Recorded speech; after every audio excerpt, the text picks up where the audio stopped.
Shalom Bapak Ibu, Saudara-saudariku yang terkasih dalam Yesus Kristus. Selamat berjumpa lagi dengan saya, Pastor Stefanus Chandra, dalam Insani, Inspirasi Sabda Allah hari ini, channel renungan yang sama kita cintai ini.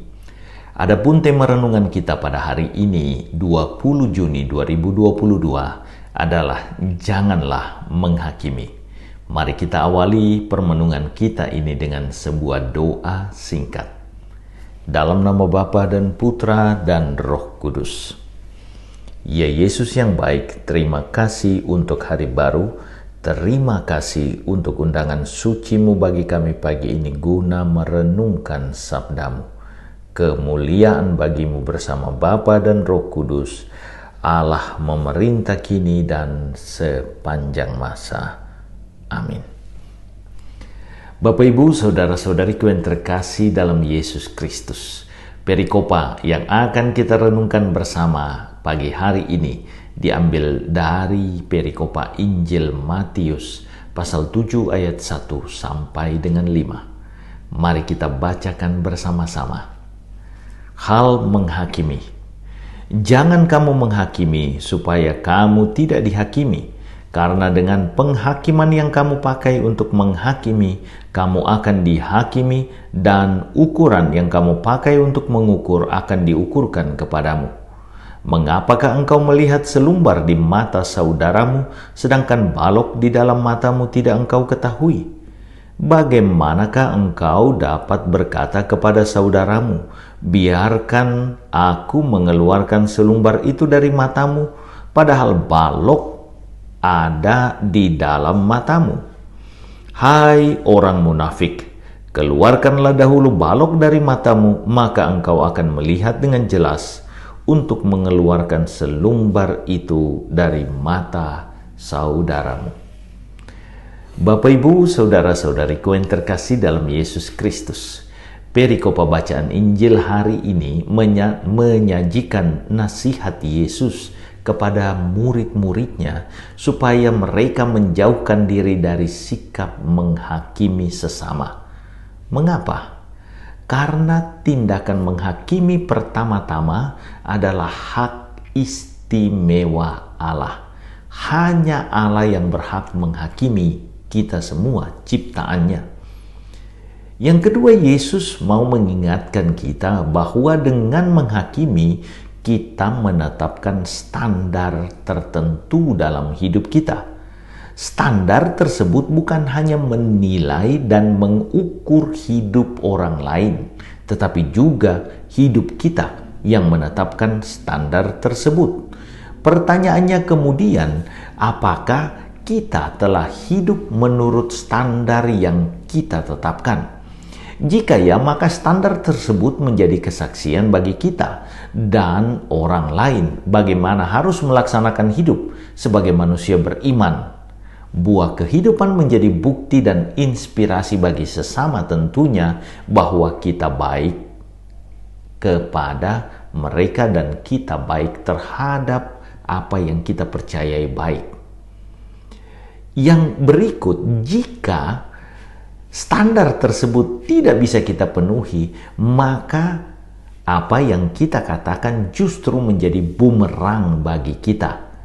Bumerang bahwa kita hanya bisa bersikap omong doang. Yang berikut, saudara-saudaraku terkasih, jika kita tahu bahwa kita sendiri belum dapat membantu diri untuk hidup secara lebih baik, bagaimana kita dapat membantu orang lain untuk hidup lebih baik? Mungkin saja kita ini adalah orang-orang yang gemar untuk mengatur orang lain. Kepo adalah sifat manusia Indonesia. Kita cenderung ikut campur urusan orang yang hanya menambah beban hidup kita. Kita diingatkan hari ini bahwa kita tidak akan menjadi lebih baik dengan menghakimi orang lain. Jangan-jangan kita akan dinilai orang lupa diri atau lupa dosa. Diri orang kita urusi, tetapi kita lupa mengurus diri sendiri. Kita sibuk dengan dosa orang, tetapi lupa dosa sendiri.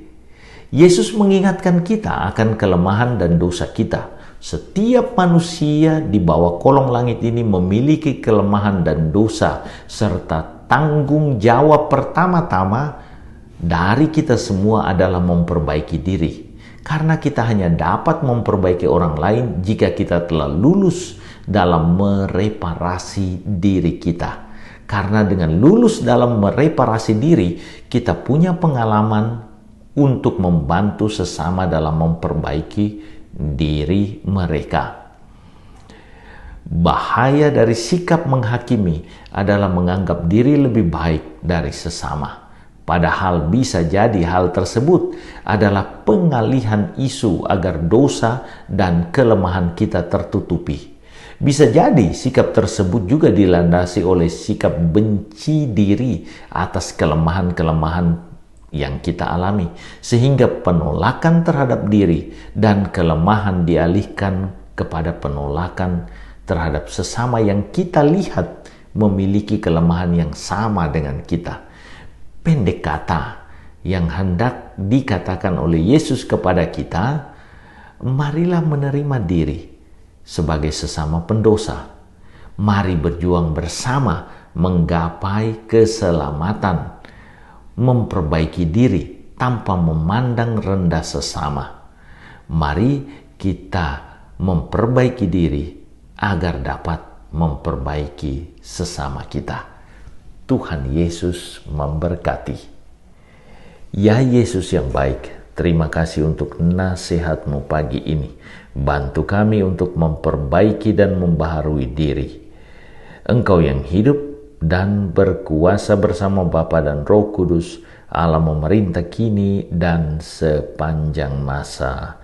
Amin. Tuhan bersamamu. Berkat Allah turun melimpah atas saudara-saudariku, keluarga saudara-saudariku, pekerjaan dan usaha saudara-saudariku, Bapa, Putra, dan Roh Kudus. Amin. Terima kasih saudara-saudariku yang telah mendengarkan sabda Allah dan renungan hari ini. Saya Pastor Marcel Lorotandung mengucapkan berlimpah terima kasih kepada Pastor Stefanus Chandra.